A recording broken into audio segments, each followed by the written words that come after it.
میرا رب وہ ہے جو سورج مشرق سے نکالتا ہے اور مغرب میں غروب کرتا ہے. تو اگر رب ہے تو مغرب سے نکال کے مشرق میں غروب کر. فبہت الذی کفر, کافر لاجواب ہو گیا, اس کے پاس اس چیز کا کوئی جواب نہیں تھا. علامہ اسماعیل حقی نے خوبصورت فقرہ لکھا ہے, خوبصورت جان ڈال دی ایک جملہ کہہ کے. حضرت سیدنا علامہ اسماعیل حقی رحمت اللہ علیہ فرمانے لگے چونکہ نمرود بیوقوفوں جیسی باتیں کر رہا تھا, اگر وہ یہ کہہ دیتا نا کہ میں سورج کو نکالتا ہوں مشرق سے, میں غروب کرتا ہوں معاذ اللہ مغرب میں نکالتا ہوں, تو آپ اپنے رب سے کہیے کہ وہ مغرب سے نکال کے مشرق میں غروب کرے. علامہ اسماعیل حقی فرماتے ہیں رب کریم کی آواز قدرت تھی, مالک حضرت ابراہیم علیہ السلام کے اس, اگر وہ کہہ دیتا اور حضرت ابراہیم دعا کر دیتے تو رب کریم نے فرشتوں کو تیار بٹھایا ہوا تھا. فرمایا اگر یہ کہہ دے میرے خلیل سے کہ سورج مغرب سے نکال کے مشرق میں غروب کرنا ہے تو تیار رہنا, جس طرح خلیل کہیں گے ویسے ہی کر دیں گے. واتخذ اللہ ابراہیم خلیلا, ابراہیم ہمارا دوست جو ہوا, جیسے کہے گا ویسے کر دیں گے. حضرت سیدنا ابراہیم علیہ السلام کی باتوں کا جب جواب نہ دے سکا, دلیل نہیں بندہ دیتا, پھر لڑائی کرتا ہے, پھر جھوٹے موٹے اعتراض کرتا ہے. دلیل ختم ہوتی ہے تو لوگ ذاتیات میں اترتے ہیں, کہتے ہیں یہ کھانستا صحیح نہیں, دیکھتا صحیح نہیں. دلیل ختم, اب ذاتیات پہ اترے, کہنے لگے مجھے پتہ چلا ہے کہ یہ فلانی جگہ گیا تھا تو وہاں جا کے اس نے اس طرح کیا ہے. پھر لوگ ذاتیات پہ اترتے ہیں, جب دلیل کا جواب دلیل سے نہیں دے پاتے پھر ذاتیات پر اتر کر حملے کرتے ہیں. حضرت ابراہیم کے دلائل کا جواب نمرود نہ دے سکا تو کہنے لگا کہ اس کو آگ میں ڈال دو. قوم گئی ہوئی تھی ساری, آپ نے بات سنی ہوئی ہے, میں نے صرف اشارہ دینا ہے, میلے پہ. تو حضرت سیدنا ابراہیم علیہ السلام نے سارے بت توڑ دیے, کلاڑا بڑے بت کی گردن پہ رکھا. واپس آئے, کہنے لگے بت کس نے توڑے ہیں؟ تو فرمایا اس سے پوچھ لو جس کی گردن پہ کلاڑا ہے. کہنے لگے یہ تو بول ہی نہیں سکتا. تو فرمانے لگے بڑے بیوقوف ہو, جو بولتا ہی نہیں, سنتا ہی نہیں, اپنا آپ نہیں بچا سکتا, اس کی پوجا کرتے ہو. کہنے لگے پکڑو, دلیلیں ختم ہو گئی, اس کو آگ میں ڈالو. بہت بڑی حویلی 45 فٹ مربع پہ مشتمل ایک حویلی بنائی گئی اور 45 فٹ اونچی. مختلف روایات, علامہ اسماعیل حقی کہتے ہیں کہ 3 مہینے تک نمرود نے کہا کہ اس کے اندر لکڑیاں ڈالو. لوگ پوچھنے لگے کتنی دنیا جلانی ہے؟ کہنے لگا بندہ تو ایک جلانا ہے, پر بندہ بڑا تگڑا ہے, ایک بندہ. 3 مہینے لکڑیاں ڈالی گئیں. اور لوگوں کی جو تہمات ہوتی ہیں نا وہ بڑی عجیب ہوتی ہیں. تہمات میں نے بڑی تفصیل سے رمضان المبارک میں گفتگو کی تھی. بدشگونی, تہمات لوگ لیتے ہیں. اس وقت بھی لوگ تہمات کا شکار ہو گئے. عقیدہ بگڑ جاتا ہے تو وہ عجیب و غریب باتیں کرنے لگتا ہے. تہمات کا شکار ہو گئے. بیبیاں نظر مانتی, میں بیمار ہوں, اگر صحیح ہو گئی تو اتنے من لکڑی دوں گی حضرت ابراہیم کی آگ جلانے کے لیے. ایک عورت لے کے جا رہی ہے لکڑیاں. ایک نیک دل آدمی نے اس سے پوچھا کہاں جا رہی ہو؟ کہنے لگی میں نے منت مانی تھی تو حضرت ابراہیم علیہ السلام کو معاذ اللہ جلانے کے لیے لکڑیاں لے کے جا رہی ہوں. تو وہ رب کریم کے بندے کہنے لگے تو ڈھونڈتی رہے گی, تجھے وہ جگہ ملے گی نہیں. وہ بی بی کئی مہینے گھومتی رہی, جگہ ہی نہیں ملی جہاں لکڑیاں ڈالنی, ماری گئی. تہمات کا شکار ہوئے بہت سارے لوگ. تہمات کا بھائی, تہمات دین کے اندر منع ہے. تہمات دین میں کوئی نظر ماننا, کوئی کسی بزرگ کے مزار پہ جا کے سالے ثواب کے لیے کوئی چیز ماننا, یہ تو درست ہوا. لیکن غیر شرعی نظریں مان لینا کہ میں آ کے گرد چکر لگاؤں گا, میں جناب وہاں جا کے یہ والا تماشا کروں گا, میں دھاگا باندھوں گا, میں رسا کاٹوں گا, میں وہاں گندے ہو سے پانی پیوں گا, ان کی شریعت اجازت, یہ تہمات ہیں, بدشگونی ہے. دین میں ان کی کوئی گنجائش. آپ نظر ماننے سے پہلے بھی کسی عالم سے رابطہ کریں کہ میں منت مانگنے لگاؤں تو کیسے ماننی چاہیے کا طریقہ پوچھیں. ایسے ہی غلط چیز کی منت تھوڑی مان لی جائے گی. بہرحال آمدام برسرے مطلب حضرت ابراہیم کے لیے آگ جلائی گئی. 45 فٹ اونچی آگ ہے, پرندہ بھی اوپر سے گزرتا ہے تو نیچے گر جاتا ہے جل کے. اتنے دن لگا کے آگ جلائی گئی. اب حضرت ابراہیم کو جلایا جانے لگا ہے. یہاں تو موجیں ہیں نا, جو کسی ادارے کا سربراہ ہے اس کے لیے موج ہے, کسی جگہ آفیسر بن گیا تو موج ہے. پیر صاحب کے لیے موج ہے, علامہ صاحب کے لیے موج ہے, خطیب صاحب کے لیے موج ہے, جلنا کس کو پڑتا ہے؟ بحالی کوئی نہیں رہا اللہ ماشاءاللہ. وہ لوگ گزر گئے جو تکلیفیں سہ کے کام کرتے تھے, گزر گیا زمانہ. حضرت سیدنا ابراہیم علیہ السلام کو جلایا جانے لگا ہے تو اب اتنی بڑی آگ ہے تو ڈالیں کیسے؟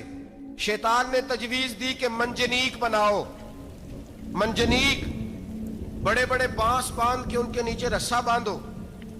وہ جس طرح جھولنے کے لیے جھولا بنایا جاتا ہے, اس طرح ایک منجنیق پرانے زمانے میں اس میں پتھر رکھ کے پھینکے جاتے تھے دشمنوں پہ. وہ منجنیق بنائی گئی کہ دور سے حضرت ابراہیم کو پھینکیں گے. ہاتھ حضرت ابراہیم کے باندھ دیے, پاؤں مبارک باندھ دیے, پوری زمین پہ ایک نام لینے والا خدا کا. اور اس کو آج رسیوں میں جکڑا ہوا ہے. جب پھینکا جانے لگا نا آگ میں تو حوریں رونے لگی, فرشتے تڑپنے لگے, اے اللہ یہ کیا ہونے لگا ہے؟ ایک تیرا خلیل اور وہ بھی آگ میں. فرمایا جاؤ جا کے اس سے کہو اگر تمہاری مدد لیتا ہے تو اسے بچاؤ. ہوا کا فرشتہ آیا, کہا ابراہیم اگر تو کہے. او بھائی ان چیزوں کو کہانی سمجھ کے نہ سنا کریں, یہ داستان نہیں, یہ وہ طریقے ہیں جو ہمارے رسول نے ہمیں اپنانے کا حکم ارشاد فرمایا ہے. جو عقیدے, یہ وہ نظریات ہیں جو ہمیں اوڑھنے کو کہا گیا. اپنے رب کریم کی رضا پہ راضی رہنے کے یہ وہ خوبصورت مواقع ہیں صوفیاء نے جن کو بنا کر سمجھا کر ہم تک پہنچایا ہے. یہ ہے اہل طریقت کی باتیں. وہ کہتے ہیں یار جس حال میں رکھے راضی رہنا ہے. حضرت ابراہیم علیہ السلام کو پھینکا جا رہا ہے, فرشتہ آیا, اے اللہ کے خلیل اگر حکم دو تو اتنی ہوا چلاؤں کہ نمرودی جل جائیں سارے, آگ ان پہ پھینک دی جائے. آپ نے فرمایا تو جا, تجھ سے مجھے کوئی کام نہیں. تھوڑی دیر کے بعد پانی کا فرشتہ آیا, کہا حضور اتنی بارش برساؤں گا کہ آگ بجھ جائے گی. فرمایا تو جا, تجھ سے کوئی کام نہیں. اب جب منجنیق میں رکھ دیے گئے, آگ میں جانے کا لمحہ ہے, تیاری ہے, حضرت جبریل امین حاضر خدمت ہوئے. کہا ابراہیم کوئی حاجت؟ فرمایا تجھ سے کوئی نہیں. کہا چلو مجھ سے نہیں تو رب کریم سے ہی بات کر لو, مجھے پتا ہے میں چھوٹا ہوں, آپ مجھ سے مدد کیوں لوگے, رب کریم سے ہی بات کر لیں. تو حضرت ابراہیم کہنے لگے جبریل یہ بتا, رب کو نہیں پتا اس کا خلیل کس حال میں ہے؟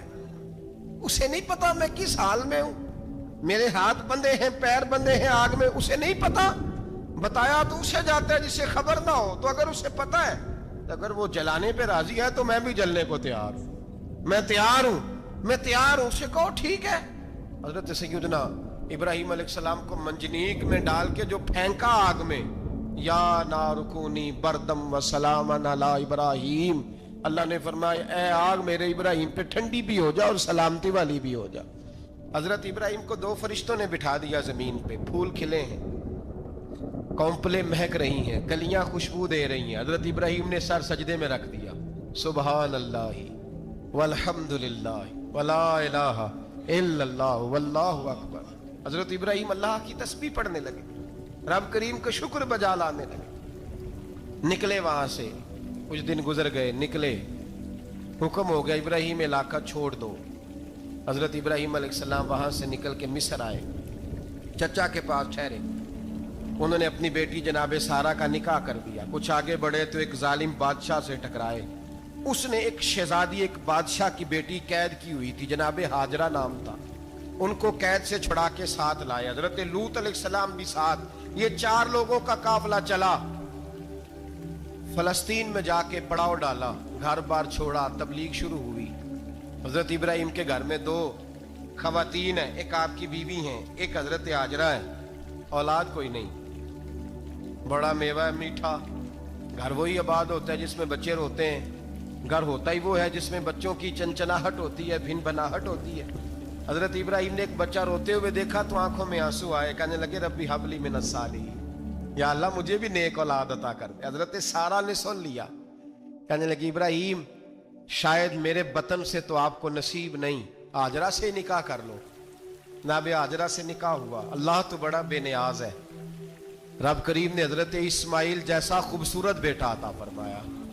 بیٹا کالا سیاہ بھی ہو تو سینے کی ٹھنڈک ہوتا ہے, پر یہ تو وہ بیٹا ہے جس کی پیشانی میں نور محمدی چمکتا ہے صلی اللہ علیہ وسلم. حضرت سیدنا اسماعیل علیہ اتنے خوبصورت. اب جس بیوی کے ہاں بیٹا تھا, بیٹھنا اٹھنا بھی زیادہ اس کے پاس, آنا جانا بھی اس کے پاس, توجہ ادھر ہو گئی. جناب سارا رشک کرنے لگی. ایک دن کہنے لگی اسے چھوڑا جنگل میں, وادی غیر ذی زرع, مکے کے پاس. بھائی ایک بیٹا عالم دین بنا لو. کہنے لگا روٹی کہاں سے کھائے گا؟ تیرے 5 بیٹے ہیں, کو حافظ قرآن بنا, کہتے روٹی کہاں سے کھائے گا؟ وہ بچہ بھی کہتا ہے میں کہاں سے کھاؤں گا. حضرت ابراہیم علیہ السلام تو چند مہینے کا بچہ چھوڑ آئے, تو کہاں سے روٹی کھائی حضرت اسماعیل نے؟ کہاں سے کھائی ان کی اماں نے روٹی؟ بھوکے مر جاتے ہیں یہ سارے.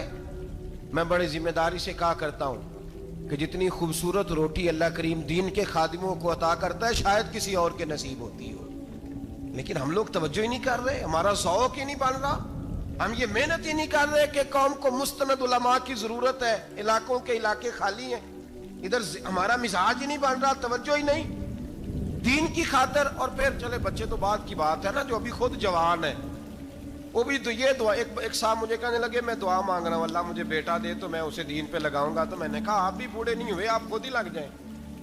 بیٹا تو ابھی آئے گا تو لگے گا نا, تو آپ تو اس وقت ہے تو آپ تو پہلے لگے نا صاحب. 2 گھنٹے تو نکال کے آئے, دین سیکھنے کو کافی ہے. آپ اتنی لمبی سوچ رہے ہیں کہ بچہ آئے گا تو بڑا ہوگا تو وہ جائے گا تو دیکھی جائے گی. ابھی تو آپ ہیں تو آپ تو آؤ. حضرت ابراہیم نے بچہ وہاں چھوڑا. یہاں سے جو عمرہ کرنے لوگ جاتے ہیں نا, جو حج کرنے جاتے ہیں, ان کو پتا ہے کہ وہاں دنیا کی ہر نعمت ملتی ہے, پھر بھی ڈبل ٹرپل پیسے لوگ جیبوں میں ڈال کے جاتے ہیں. حضرت ابراہیم جب وہاں لے کے گئے تو کوئی انسان نہیں تھا, پانی کا قطرہ نہیں تھا. 2 کلو کھجوریں, ایک مشکیزہ, بیوی کو تھمایا. ہمارے گھر میں ہزاروں چیزیں پڑی ہیں, لیکن وہ جو توکل ہے نا وہ ختم ہو گیا ہے. اللہ دے گا, حلال حلال پہ قناعت کرے, جائز جائز پہ بھروسہ کرے, رب کریم عطا کرنے والا ہے, وہ مزاج ختم ہو گیا.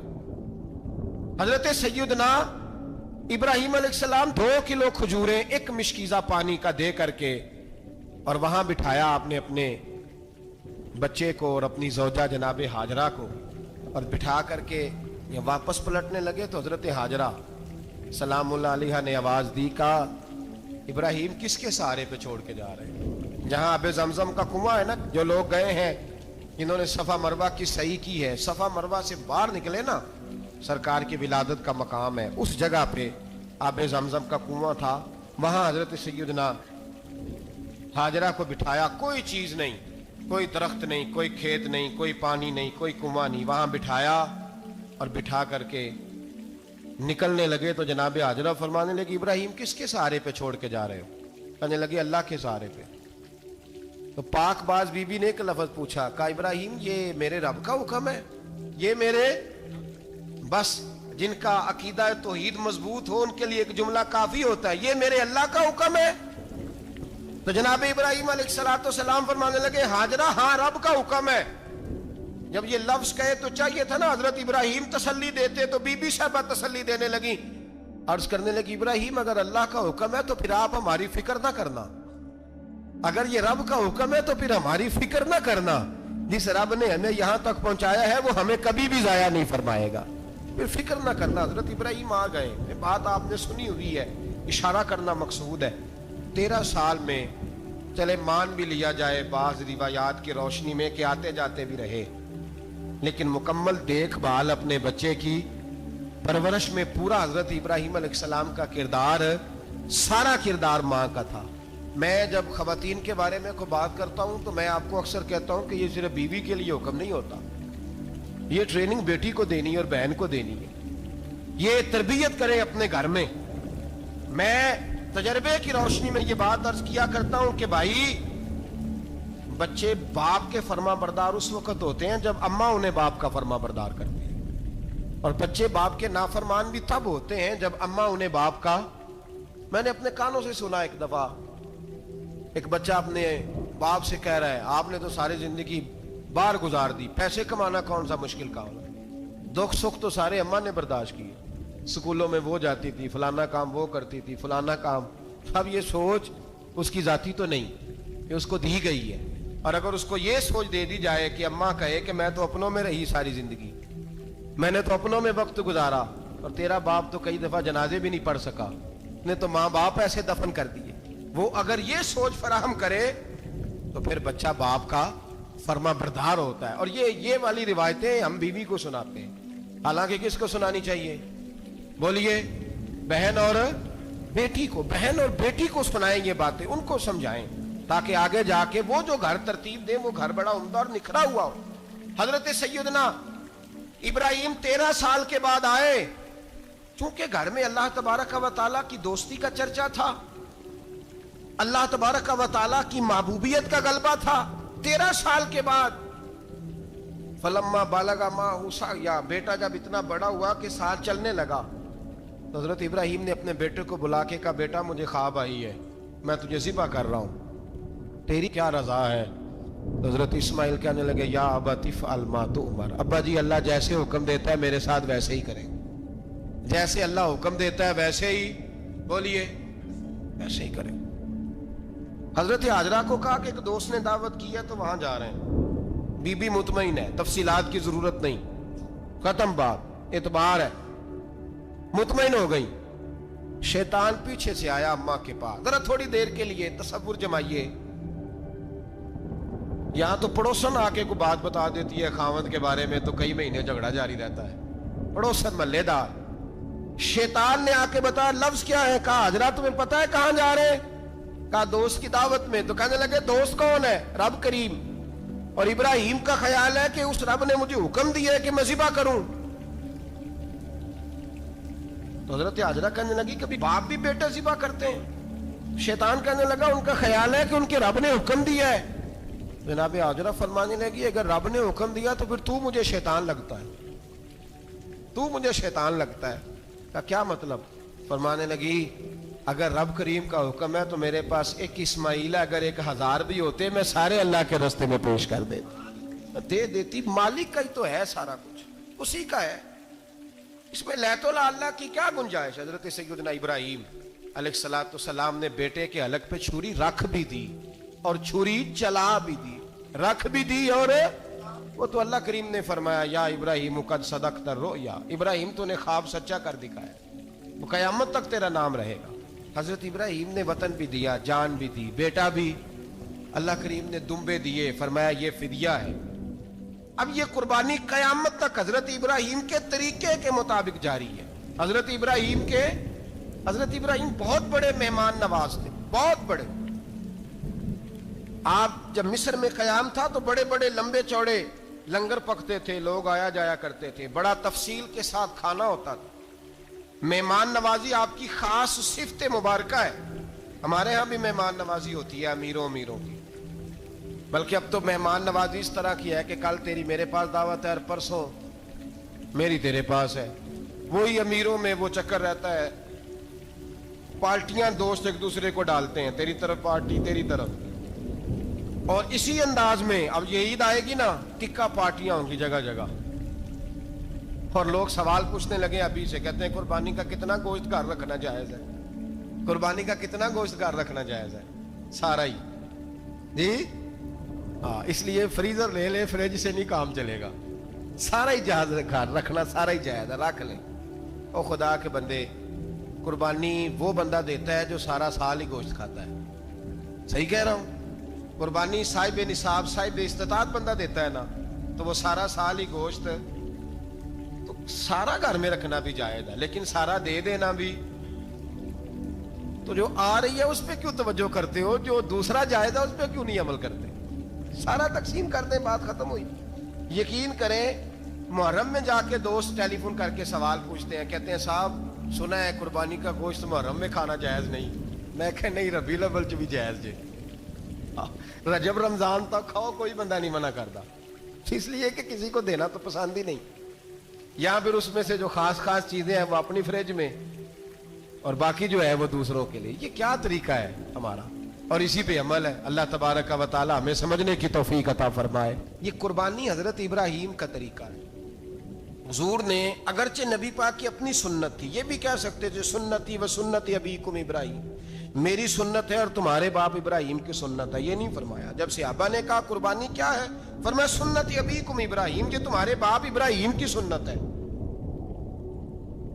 ہر صاحب نصاب پر قربانی واجب ہے. جو زکوٰۃ کا نصاب رکھتا ہو اس پر قربانی واجب ہے، یعنی ضروریات سے زیادہ اتنے پیسے جتنے پیسوں سے زکوٰۃ فرض ہوتی ہے اتنے پیسے جس آدمی کے پاس قربانی سے پہلے پہلے آ جائیں اس آدمی پر قربانی کرنا واجب ہے۔ بکرا، چھترا، دمبا 1 سال کا یا دمبا 6 مہینے کا ہو پر اتنا بڑا محسوس ہوتا ہو کہ لگے 1 سال کا ہے، اس کی قربانی ہو سکتی ہے۔ جانور میں کوئی عیب نہیں ہونا چاہیے، اتنا کمزور نہ ہو کہ ذبح جہاں اسے کرنا ہے وہاں وہ چل کے جا نہ سکے، اتنا کمزور جانور نہ ہو، اس کے اندر بظاہر کوئی اتنا بڑا نقص نہ پایا جاتا ہو، کانا نہ ہو، لنگڑا نہ ہو، کوئی اس کی ہاتھ نہ کٹے ہوئے ہوں، ایسا نقص جو واضح ہو۔ بکرا 1 سال کا، گائیں اور بھینس یہ 2 سال کی، اونٹ 5 سال کا۔ اب اس میں یہ ہے کہ ہمارے بہت سارے دوست چونکہ ہم دیہاتی لوگ ہیں تو پوچھتے ہیں کہ دوندا نہیں ہے تو چوگا نہیں ہے، تو یہ ہماری پنجابی کی اصطلاحات ہیں، پنجابی کی۔ شریعت اسلامیہ نے سال بتائے ہیں، یہ تو ہم نے اپنی آسانی کے لیے یا دیہاتوں میں جو ماحول تھا اس طرح کا جانور لیں، خوبصورت جانور لیں۔ جو نصاب ہے وہ بھی میں نے آپ کو بتایا، لیکن ایک اور پہلو بھی ہے۔ نبی پاک صلی اللہ علیہ وسلم پہ زکوٰۃ کبھی فرض نہیں ہوئی، کبھی حضور پہ زکوٰۃ فرض نہیں ہوئی۔ نبی پاک صلی اللہ علیہ وسلم کے پاس اتنا سرمایہ کبھی اکٹھا ہوا ہی نہیں کہ زکوٰۃ فرض ہو، لیکن نبی پاک کے صحابہ فرماتے ہیں کہ مدینے کے 10 سالوں میں اللہ کے رسول نے ہر سال قربانی فرمائی ہے، ہر سال قربانی دی۔ اور جس سال حضور حج کرنے گئے اس سال اللہ کے نبی نے 63 اونٹ ذبح فرمائے، اور حضور صلی اللہ علیہ وسلم جب اونٹ ذبح کرنے لگتے نا تو صحابہ کہتے ہیں اونٹ خود دوڑ کے حضور کے سامنے آ کے لیٹ جاتا، اور نبی پاک اسے ذبح کرتے اور فرماتے ہیں ایک دوسرے کو دھکے دیتے اونٹ کے، پہلے میں نے جانا ہے ذبح ہونے کے لیے، پہلے میں نے، انہیں پتا تھا کہ جو مصطفیٰ کے ہاتھوں ذبح ہوگا وہ تو دائمی زندگی پا جائے گا، یہاں بھی وہاں بھی زندہ۔ 63 اونٹ ذبح کیے، ایک اونٹ میں کتنی قربانیاں ہوتی ہیں؟ 7۔ اب 63 کو 7 سے ضرب دو گے تو کتنی بنے گی؟ اور پھر نبی پاک صلی اللہ علیہ وسلم نے 10 سال مدینہ منورہ میں قربانی دی، ہر سال۔ اب وہ 63 اونٹ، ایک اونٹ میں 7 قربانیاں، ہر سال یہاں قربانی۔ اور مولا علی شیر خدا فرماتے ہیں نبی پاک 2 قربانیاں دیتے۔ میں نے کہا حضور 2 جانور ذبح کر رہے ہیں آپ، تو حضور نے فرمایا ایک میری طرف سے، ایک میری امت کی طرف سے، غریبوں کی طرف سے۔ اور حضرت علی کو حضور نے وصیت فرمائی تو 2 دیا کرے گا۔ یا رسول اللہ صلی اللہ علیہ وسلم میں غلام ہوں، خادم ہوں۔ حضور نے فرمایا علی ایک تو نے اپنی دینی ہے، ایک میری طرف سے دینی ہے۔ 2 قربانیاں۔ مولا علی نے بھی ساری زندگی 2 قربانیاں دی۔ حضرت علی بھی مال کے نصاب نہیں تھے، اپنا مکان ہی نہیں تھا، کوئی کاروبار نہیں تھا، کئی دن فاقے رہتے تھے، پر قربانیاں کتنی دیتے تھے؟ 2۔ ہمارے پاس ویسے اگر سسرال میں، میکے میں، کزنوں میں کچھ شادی ہو جائے تو 50-60 ہزار کا خرچہ برابر ہے، وہ پکا ہے۔ اور قربانی کی باری غریب ہو گئے، سارے غریب ہو گئے، کہتے نہیں یہاں مشکل ہے۔ او خدا کے بندے، اللہ کے ساتھ تجارت کر، اس کے رستے میں 1 دے گا، رب تجھے 70 گنا اضافہ کے ساتھ عطا فرمائے گا۔ قربانی مال کے نصاب پہ ہے۔ کوشش کیا کریں کہ اللہ کے رستے میں جب دینا ہو پھر لیت اللہ سے بچیں، خوبصورت جانور لائیں۔ جن کو اللہ نے توفیق دی ہے ان کے لیے نصیحت ہے، جن کو اللہ نے توفیق دی۔ میں نے اپنے حضرت صاحب کو دیکھا ہے، وہ کہتے تھے کئی جانور اللہ نے بڑا نوازا ہے، کہتے ایک میرا ہے، ایک میرے ماں کا، ایک میرے باپ کا ہے، ایک میرے فلاں استاد صاحب کا، ایک میرے پیر صاحب کا ہے۔ یہ جانور غوث اعظم جیلانی کا نام کا دے رہا ہوں۔ اور پھر ایک بڑا خوبصورت جانور بندھا ہوتا اور حضرت خود ان کو چارہ ڈال رہے ہوتے، تو حضور یہ کیا ہے؟ فرمانے لگے یہ میں رسول اللہ کے نام پہ قربان کروں، یہ نبی پاک کے نام پر قربان کیا جائے گا۔ جن کو اللہ نے حیثیت دی ہے وہ کوشش کریں اپنے محبوب کی طرف سے بھی قربانی کریں، نبی پاک کے نام کی قربانی دے، خوبصورت سا جانور پیارا، پھر اس کی خدمت ہو، پھر اس کی قربانی دی جائے، اور نبی پاک کے نام پر قربانی دی جائے۔ حضور نے خود وصیت فرمائی حضرت ابو بکر صدیق کو، قربانی بڑا حسین عمل ہے، اور میرے نبی پاک صلی اللہ علیہ وسلم نے ناراضگی بھی فرمائی، ذرا خوگر حمد سے تھوڑا سا گلا بھی سن لے۔ میرے حبیب نے فرمایا جو طاقت کے باوجود قربانی نہ کرے وہ ہماری عیدگاہ میں عید کی نماز پڑھنے نہ آئے، وہ نہ آئے۔ اور یا رسول اللہ جو کرے گا، فرمایا قربانی کے جانور کا خون کا قطرہ بعد میں زمین پہ گرے گا، اللہ اس کے سارے گناہ پہلے معاف فرما دے گا، اللہ اس کے سارے گناہوں کو بخشے گا۔ قربانی کریں،